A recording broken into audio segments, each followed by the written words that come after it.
तो हेलो दोस्तों, welcome back to my YouTube channel. आज मैं आपको क्लास 10 का महत्वपूर्ण क्वेश्चन कराने वाला हूं। ऐसा क्वेश्चन कराऊंगा जो कि 2010 से लेकर 2023 के बीच पूछा हो, अधिक से अधिक बार पूछा हो।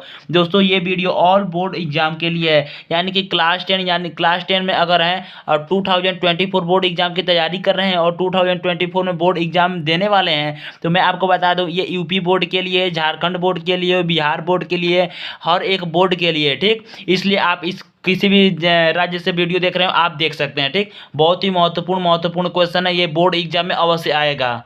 तो आइए हम लोग बिना समय गवाए हम लोग सबसे पहले क्वेश्चन को अपने तो देखिए क्वेश्चन ऑफ फर्स्ट। अब कहता है वेरी वेरी इंपॉर्टेंट क्वेश्चन है question of first. Question of first कहता है कि बिना लंबी विभाजन प्रक्रिया किए दिखाइए कि परिमेय संख्या इतना 17/8 7 दशमलव है या अशांत दशमलव है। ठीक, यानी कि आपको बताना है कि यह आवर्ती यहाँ पर दो बार हो गया। ठीक, यानी कि शांत दशमलव है या शांत आवर्ती आपको बताना है बिना मैं क्या किए लंबी विभाजन प्रक्रिया किए। डिवाइड कर लंबी विभाजन प्रक्रिया नहीं कराएंगे, शॉर्टकट में बताना। तो आप लोग कैसे बताएंगे, ये बहुत ही महत्वपूर्ण क्वेश्चन है। ये क्वेश्चन 4 नंबर में पूछा जाता है। यहाँ पे आप लोग हल लिखिए। ठीक, हल यहाँ से देखिए आप लोग का सोल्यूशन के कैसे स्टार्ट होगा। मान लीजिए कि लिखा है 17/8, तो जो आपका हर होगा 2 के पावर n इंटू 5 के पावर m के रूप में होना चाहिए, यानी कि हर 2 के पावर n इंटू 5 के पावर m के रूप में होना चाहिए। इसलिए को आप लोग ऐसे लिख दीजिए, इसलिए 17/8 इक्वल टू 8 इक्वल टू, यानी कि मैं हर को ले रहा हूँ। ठीक, यानी कि 2 इंटू 2 इंटू 2, यानी कितना हो जाएगा 2 के पावर 3 आपका हो जाएगा। केवल आपका क्या आ रहा है 2 आ रहा है, इंटू 5 के पावर आप लोग अगर जीरो कर देते हैं तो मैं आपको बता दूं यहाँ में नोट में कि 5 का पावर अगर आप जीरो करेंगे तो आपका 1 आएगा, या 10,000 का भी पावर आप करेंगे जीरो तो आपको कितना आएगा 1 आंसर आएगा। ठीक, तो इसलिए 5 का पावर अगर जीरो कर देंगे तो 1 आएगा, 1 इसमें मल्टीप्लाई होकर क्या हो जाएगा खत्म हो जाएगा। ठीक, तो कितना हो जाएगा 2 के पावर 3 इंटू 5 जीरो हो जाएगा। ठीक, 2 के 5 पे पावर जीरो। सबसे पहले देखिए इसके बाद आप लोग क्या करेंगे, तो यहाँ पे 8 है तो 8 को आप लोग क्या लिख सकते हैं 17 डिवाइड बाई 8 को लिख सकते हैं 2 पे पावर 3। अब देखिए एकदम ध्यान से सुनिएगा, यहाँ से ट्विस्ट स्टार्ट होता है आपका। यहाँ पे देखिए 2 के पावर 3 है, यहाँ पे ऐसा क्या मल्टीप्लाई किया जाए कि 10 हो जाए, ऐसा यहाँ पे क्या मल्टीप्लाई किया जाए कि 10 हो जाए। तो आप लोग 5 पे पावर 3 जब मल्टीप्लाई करेंगे तो 10 हो जाएगा। ठीक, यानी कि जब घाते जब बराबर हो तो ये क्या हो जाएगा मल्टीप्लाई हो जाएगा आपस में, और ऊपर नीचे किए तो ऊपर भी करना होगा बैलेंस करने के लिए, तो ऊपर भी मैंने कर दिया 5 के पावर 3 से मल्टीप्लाई। ठीक, उसके बाद देखिए 17 इंटू 5 इंटू 5 इंटू 5, यानी 5 का क्यूब क्या हो जाएगा 125 हो जाएगा, डिवाइड बाई ये कितना हो जाएगा 5 दूना 10, 10 पे पावर कितना हो जाएगा 3 हो जाएगा। कोई प्रॉब्लम नहीं होना चाहिए। उसके बाद देखिए इक्वल टू आप इसे मल्टीप्लाई करिए, इसे अगर आप मल्टीप्लाई करेंगे तो आपका कितना है 1725 आपका आ जाएगा, यानी 1725 आएगा आ जाएगा, डिवाइड बाई 10 पे पावर 3 है तो 10 पे पावर 3 को क्या लिख सकते हैं 10, यहाँ पे देखिए 10 इंटू 10 इंटू 10, यहाँ पे ये भी इस हल में नहीं आएगा, ये मैं आपको समझाने के लिए बता रहा हूँ। 10 इंटू 10 इंटू 10 अब कितना हो जाएगा 10 इंटू 10 इंटू 10 कितना हो जाएगा 1000 हो जाएगा। समझ में आया आपको, इक्वल टू ये आपको मैं समझाने के लिए बताया हूँ, इसको हल में नहीं लिखेंगे आप लोग। अब देखिए यहाँ पे 3 जीरो है तो ऊपर से 1 2 3 जीरो लिखिए, यहाँ पे पॉइंट लगा दीजिए। अब देखिए इस स्टेप में नहीं करेंगे आप लोग, अगले वाले स्टेप में करेंगे, तो पॉइंट लगा देंगे, कितना आपका हो जाएगा 1.725, यही आपका क्या हो जाएगा आंसर हो जाएगा। दोस्तों अगर आपको पसंद आया हो तो आप लाइक करिए और सब्सक्राइब करिए और अपने दोस्तों के साथ शेयर करिए। आपका क्या निकल गया, आपका आंसर निकल गया। ठीक, आइए हम लोग क्वेश्चन नंबर सेकंड देखते हैं। उसके बाद देखिए क्वेश्चन नंबर सेकंड आपका कहता है, क्वेश्चन नंबर सेकंड बहुत ही महत्वपूर्ण क्वेश्चन है। सबसे पहले क्वेश्चन को आप लोग पढ़िए। एक आयताकार बाग का अर्ध परिमाप 36 मीटर है जिसकी लंबाई चौड़ाई से 4 अधिक है, बाग की विमाएं ज्ञात कीजिए। बहुत ही महत्वपूर्ण क्वेश्चन है, वेरी वेरी इंपॉर्टेंट क्वेश्चन है। ठीक, तो इसे आप लोग सॉल्व कैसे करेंगे। एक आयताकार बाग का अर्ध परिमाप 36 मीटर है। मान लीजिए कि एक आयत है, यहाँ पे मैंने एक आयत बना लिया, उसमें क्या लिख रहा है अर्ध परिमाप, यानी कि ये क्या होगा आपका लंबाई हो गया, ये क्या होगा चौड़ाई होगा, यानी कि लेंथ ब्रेथ। ठीक, तो आपका एक आयत में कितना लेंथ होता है 2 लेंथ होता है, 1 2, और ब्रेथ कितना होता है 2 होता है, यानी कि लंबाई और चौड़ाई 2 2 होती है। ठीक, आपका क्वेश्चन में क्या कह रहा है, एक आयताकार बाग का अर्ध परिमाप मतलब कि एक आप लंबाई ले लीजिए और चौड़ाई ले लीजिए, यानी कि सबसे पहले देखिए इसे हल कैसे करेंगे। हल कैसे करेंगे, माना कि आयत की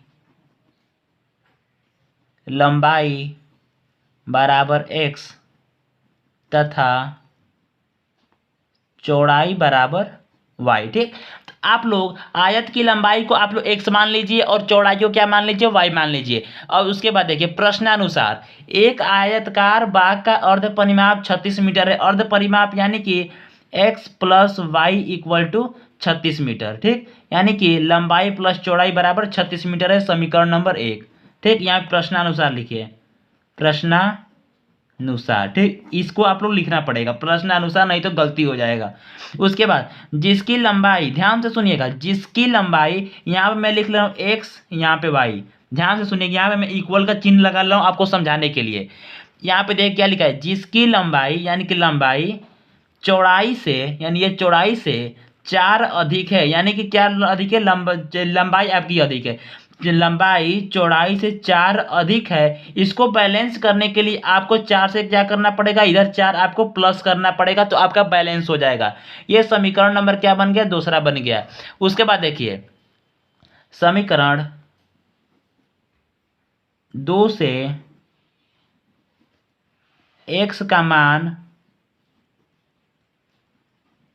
समीकरण 1 में रखने पर, यानी कि समीकरण 2 से समीकरण 1 में मान रखिए, यानी कि x का मान रखेंगे तो आपका क्या हो जाएगा, मान लीजिए x equal to y plus 4 है, तो x बराबर इसमें आप लोग रखेंगे, x की जगह क्या रखेंगे, y plus 4 plus y equal to 36, यानी कि x की जगह मैं क्या रख दिया, y प्लस 4 रख दिया प्लस y इक्वल टू 36। उसके बाद देखिए, अब देखिए ये जो इधर ट्रांसफर होगा तो क्या, ये इसको पहले प्लस कीजिए, y प्लस वाई कितना हो जाएगा, 2y हो जाएगा। उसके बाद जब 4 को ट्रांसफर इधर करेंगे तो आपका कितना हो जाएगा, 36 माइनस 4, तो आपका कितना हो जाएगा, 2y इक्वल टू 36 माइनस 4 कितना हो जाएगा, आपका हो जाएगा 32। उसके बाद देखिए इधर इधर इसे मैं किसी में मल्टीप्लाई में इधर इधर जाएगा तो डिवाइड में हो जाएगा, यानी कि y बराबर 32/2, जब कटाएंगे तो कितना हो जाएगा आपका 16 हो जाएगा, यानी कि y बराबर कितना हो जाएगा 16। इतना आपको समझ में आया, y का मान कितना निकल गया आपके पास, 16 निकल गया। ठीक, उसके बाद x का मान निकालिए, x का मान अगर x का मान निकालने के लिए आप क्या करेंगे, उसके बाद यहाँ पे देखिए y का मान समीकरण दूसरे में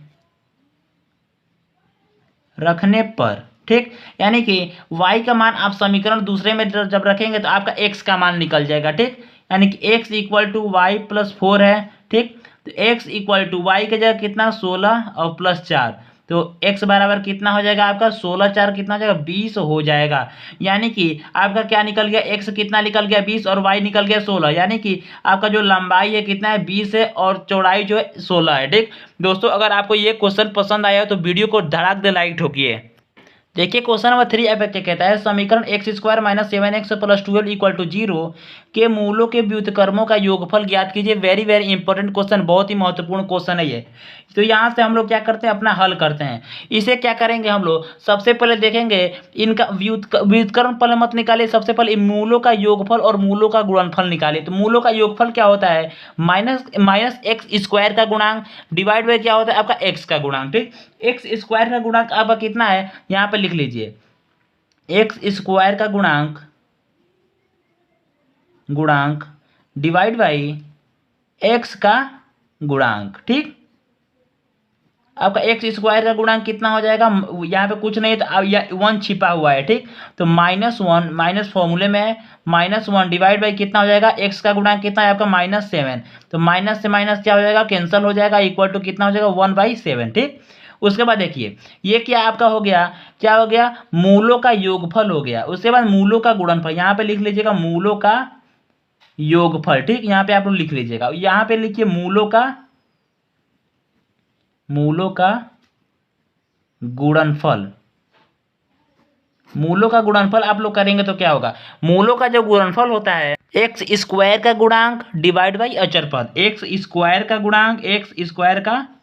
गुणांक डिवाइड बाई अचर पद, ठीक। तो एक्स स्क्वायर का गुणांक आपका कितना, एक्स स्क्वायर का गुणांक 1 है डिवाइड बाई अचर पद, अचर पद आपका कितना है 12 है, ठीक। आपका जो निकल गया एक्स स्क्वायर का गुणांक और अचर पद, तो आपका कितना होगा 1/12 आ गया। मूलों का योगफल 1/7 हो गया, मूलों का गुणनफल हो गया 1/12। अब आपका क्वेश्चन क्या करे, आगे पढ़िए। व्युत्क्रमों का योगफल, व्युत्क्रम मतलब होता है उल्टा कर देना, यानी कि इन दोनों का उल्टा करके आपका क्या योगफल आएगा, यहाँ पे लिखिए मूलों के व्युत्क्रम का योगफल, योगफल यानी कि ये आपका क्या, इसको इसको पूरा मान लीजिए अल्फा, तो ये क्या हो जाएगा 1/अल्फा प्लस इसे आप क्या मान लीजिए बीटा, तो 1/ क्या हो जाएगा बीटा। उसके बाद आप लोग इसका एलसीएम लेंगे तो क्या हो जाएगा alpha into beta divide by, इससे ये कैंसिल होगा तो बीटा प्लस अल्फा। आप लोगों को समझ में आया। उसके बाद देखिए अल्फा प्लस बीटा आपका क्या था 1/7, तो यहाँ पे लिख देंगे 1/7 divide by alpha into beta क्या था 1/12, यहाँ पे लिख देंगे 1/12। ये ऊपर चला जाएगा, ये इसमें मल्टीप्लाई कर जाएगा, तो आपका हो जाएगा 12/7 इज करेक्ट आंसर। आपका 12/7 क्या हो जाएगा, करेक्ट आंसर हो जाएगा। क्वेश्चन नंबर अगला देखिए आप लोग। तो दोस्तों क्वेश्चन नंबर 4 देखिए। क्वेश्चन नंबर 4 अब क्या कहता है, यदि 1/x² + 4 = 1/9 हो तो x का मान ज्ञात कीजिए। बहुत ही महत्वपूर्ण क्वेश्चन है, वेरी वेरी इंपॉर्टेंट क्वेश्चन। इस क्वेश्चन को आप लोग कैसे करेंगे, सबसे पहले देखिए आपको क्या करना है, इस क्वेश्चन को यहाँ पे लिखते हैं सॉल्व, ठीक। सबसे पहले यहाँ पे सॉल्व लिखते हैं, यहाँ से हम लोग सॉल्व करना स्टार्ट करते हैं। 1/x² + 5 = 1/9। ऐसे देखिए आप इसको क्रॉस मल्टीप्लाई कर देंगे तो क्या होगा, इसे क्रॉस मल्टीप्लाई कीजिए आप लोग, तो हो जाएगा x² + 5 = 9, ठीक। क्रॉस मल्टीप्लाई करने पे आपका इतना हो जाएगा। उसके बाद देखिए इसको 5 को इधर ट्रांसफर करिए, तो x² = 9 - 5। उसके बाद क्या हो जाएगा आपका x² = 9 में 5 जाएगा, कितना बच जाएगा 4 बच जाएगा। इधर स्क्वायर है, स्क्वायर हटेगा, इधर क्या आ जाएगा अंडर रूट आ जाएगा, अंडर रूट में क्या हो जाएगा 4 हो जाएगा, ठीक। इतना आपको समझ में आ गया होगा, ठीक। उस अंडर रूट 4 का मान क्या होता है, अंडर रूट 4 का मान होता है 2, यानी कि x = क्या आ जाएगा आपका 2 आ जाएगा। देखिए अंडर रूट 4 है तो अंडर रूट में 2 × 2 लिख सकते हैं, ये पेयर में आ गया तो इसे आप बाहर निकाल देंगे तो आपका क्या आंसर आ जाएगा 2 आ जाएगा, ठीक। आई होप आपको समझ में आ गया हो दोस्तों, ये आपको नहीं लिखना, डायरेक्ट इसे आंसर लिखना है, ठीक। दोस्तों अगर आपको वीडियो पसंद आई हो तो वीडियो को लाइक अवश्य करिएगा। यहाँ से देखिए क्वेश्चन नंबर 5। क्वेश्चन नंबर 5 बहुत ही महत्वपूर्ण है। यदि अल्फा और बीटा समीकरण इतना के मूल हैं तो α² बीटा प्लस β² अल्फा का मान ज्ञात कीजिए। इस क्वेश्चन को आप लोग कैसे करेंगे, सबसे पहले यहाँ पे लिख लीजिए सॉल्व, ठीक। यहाँ से आप लोग सॉल्व करना स्टार्ट करिए। सबसे पहले क्या हो जाएगा, यदि अल्फा और बीटा समीकरण इतना के मान है, यानी कि समीकरण ऐसे आप लोग सॉल्व करेंगे एग्जाम में भी, समीकरण 2x² - 3x + 5 = 0, ठीक। इसकी तुलना करने पर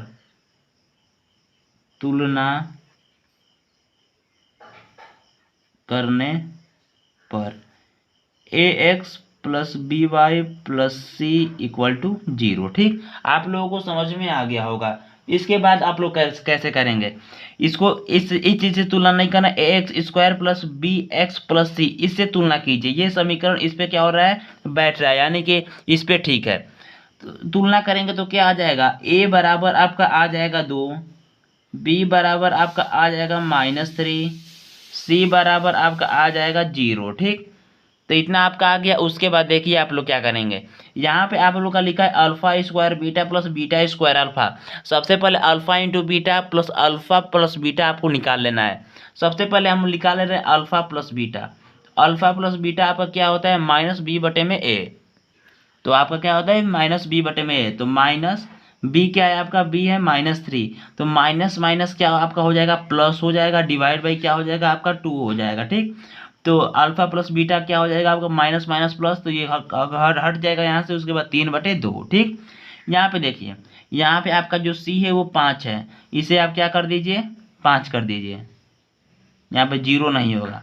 उसके बाद देखिए अल्फा इंटू बीटा क्या आपका हो जाएगा c/a, क्या होता है c/a = अब c क्या है, c है आपका 5 डिवाइड बाई आपका a कितना है 2। अल्फा इंटू बीटा आपका ये हो गया और अल्फा प्लस बीटा आपका ये हो गया।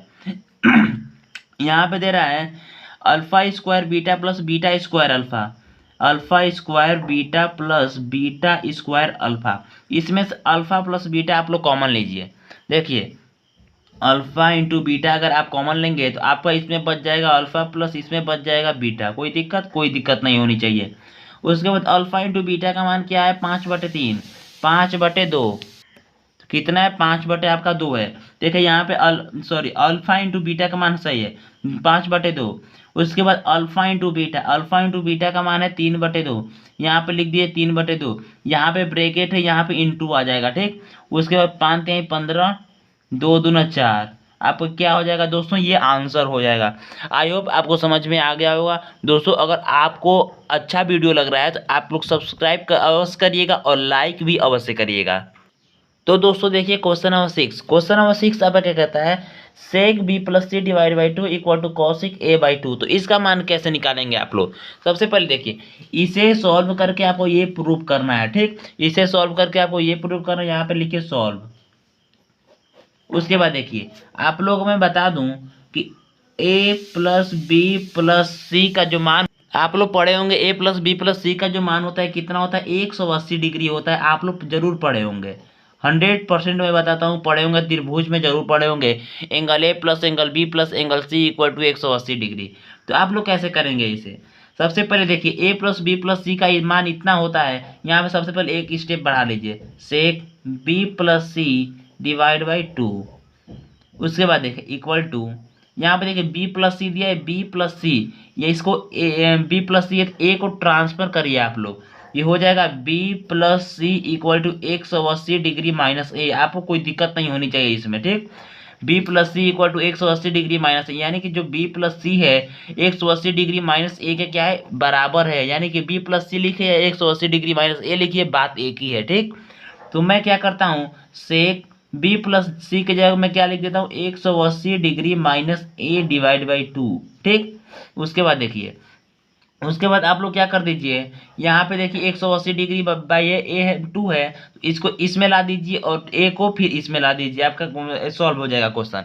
उसके बाद देखिए सेक 180 degree divide by 2 minus A by 2, मैं इसको इतना लिख सकता हूँ ना, एकदम लिख सकता हूँ।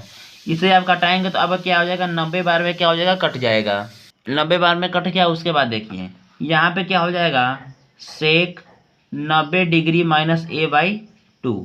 आप लोग जानते हैं सेक 90 डिग्री माइनस थीटा का जो वैल्यू होता है क्या होता है कॉसिक थीटा। क्या होता है कॉसिक थीटा, यानी कॉसिक थीटा का क्या है ए बाई 2 है, तो आपका ए बाई 2 हो जाएगा। This is correct answer.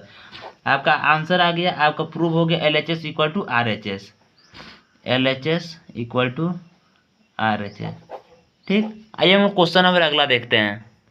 उसके बाद देखिए क्वेश्चन नंबर 7। क्वेश्चन नंबर 7 अब क्या कहता है, यदि cos a बराबर √3/2 हो तो sin 2a का मान ज्ञात कीजिए। Very very important question. इस क्वेश्चन को आप लोग कैसे करेंगे, बहुत ही महत्वपूर्ण क्वेश्चन है। देखिए cos a बाई 2 यानी cos √3/2 किसका वैल्यू होता है, यहाँ सॉल्व लिख लीजिए आप लोग। सॉल्व √3/2 किसका वैल्यू होता है 30 डिग्री का वैल्यू होता है। यानी cos में 30 डिग्री का वैल्यू कितना हो जाएगा 30 डिग्री हो जाएगा। यानी कि साइन 2 इंटू 30, साइन कितना हो जाएगा आपका 60 हो जाएगा। यहाँ पे 60 हो गए। साइन 60 डिग्री का वैल्यू जो होता है वो होता है √3/2। ये आपका क्या हो जाएगा आंसर हो जाएगा। This is correct answer. अब ये करेक्ट आंसर आ चुका है ठीक। दोस्तों अगर आपको वीडियो पसंद आ रही है तो वीडियो को लाइक करिए और सब्सक्राइब करिए। देखिए क्वेश्चन नंबर मैं 8 लिखा हूँ। क्वेश्चन नंबर 8 आपको ट्राई करना है अपने आप, बहुत ही महत्वपूर्ण क्वेश्चन है। और इस क्वेश्चन को मैं लगभग बता भी चुका हूँ, इस क्वेश्चन को बता भी चुका हूँ। इस क्वेश्चन को ट्राई अवश्य करिएगा क्योंकि बहुत ही महत्वपूर्ण क्वेश्चन है ठीक। इस क्वेश्चन में आपको बताऊँ 2 नंबर का क्वेश्चन आपका ऐसा बोर्ड एग्जाम में देखने को मिल सकता है। आप लोग ट्रिग्नोमेट्री से ये क्वेश्चन मत छोड़िएगा, इस क्वेश्चन को भी एक बार ट्राई करिए ठीक। दोस्तों अगर आपको वीडियो पसंद आई हो तो वीडियो को लाइक कर दीजिए और ऐसा ही वीडियो पाने के लिए इस चैनल को सब्सक्राइब अवश्य कर दीजिए ठीक। Thank you.